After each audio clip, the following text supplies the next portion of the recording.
അവിടെ ശീമോന്റെ അമ്മായിയമ്മ പനി പിടിച്ചു കിടന്നിരുന്നു. അവർ അവളെക്കുറിച്ച് അവനോട് പറഞ്ഞു. അവൻ അടുത്തു ചെന്ന് അവളെ കൈക്ക് പിടിച്ചു എഴുന്നേൽപ്പിച്ചു. പനി അവളെ വിട്ടുമാറി. അവൾ അവരെ ശുശ്രൂഷിച്ചു. ഇവിടെ നമുക്ക് കാണാൻ സാധിക്കുന്നത് ഒരു വലിയ രോഗമൊന്നുമല്ല അല്ലേ.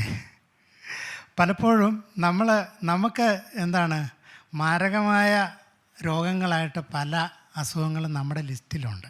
പത്രോസിൻ്റെ അമ്മായിയമ്മയ്ക്കൊരു പനിയാണ്, ഒരു ജ്വരം. അപ്പോൾ ആ പനി പിടിച്ച് കിടക്കുന്ന സമയത്ത് അവർ യേശുവിനോട് പറയുക,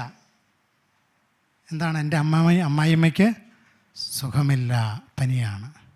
യേശു എന്താ ചെയ്തു? അടുത്ത് അവളുടെ കരം പിടിച്ചു എഴുന്നേൽപ്പിച്ചു. അപ്പോൾ തന്നെ പനിയെല്ലാം വിട്ടുമാറിപ്പോയി.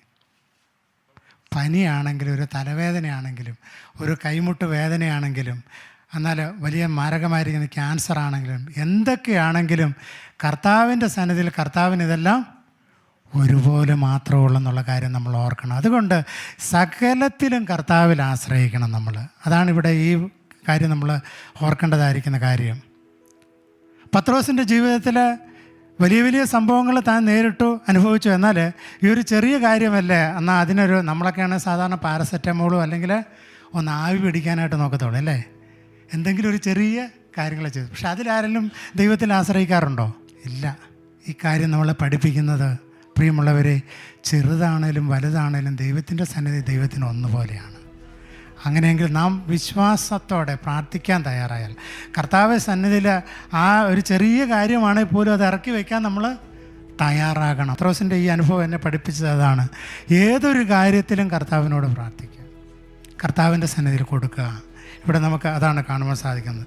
ഇവിടെ ആ അമ്മായിമ്മയുടെ സൗഖ്യം ലഭിച്ചു കഴിഞ്ഞപ്പോൾ ആ അമ്മ ചെയ്ത കാര്യം നമുക്ക് കാണാൻ സാധിക്കുന്നു. അവൾ ഉടനെ എഴുന്നേറ്റ് കർത്താവിനെ ശുശ്രൂഷിച്ചു. അപ്പോൾ ഉടനെ കർത്താവിനെ ശുശ്രൂഷിപ്പാനായിട്ട് അവൾ വെറുതെ ഇരിക്കുകയല്ല ചെയ്തത്, മറ്റുള്ളവരെ അനുഗ്രഹിക്കാനായിട്ട് അല്ലെങ്കിൽ കർത്താവിനെ സേവിക്കാനായിട്ട്.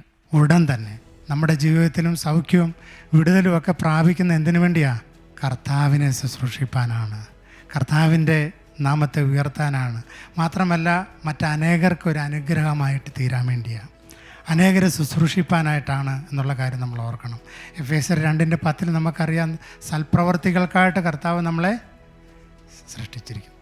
അപ്പോൾ അങ്ങനെയെങ്കിൽ ദൈവം നമ്മളെ ആക്കി വെച്ചിരിക്കുന്നത് അതേ മറ്റുള്ളവർക്ക് സൽപ്രവൃത്തി ചെയ്യുവാനായിട്ടും കൂടെയാണെന്നുള്ള കാര്യം നമ്മൾ ഓർക്കണം.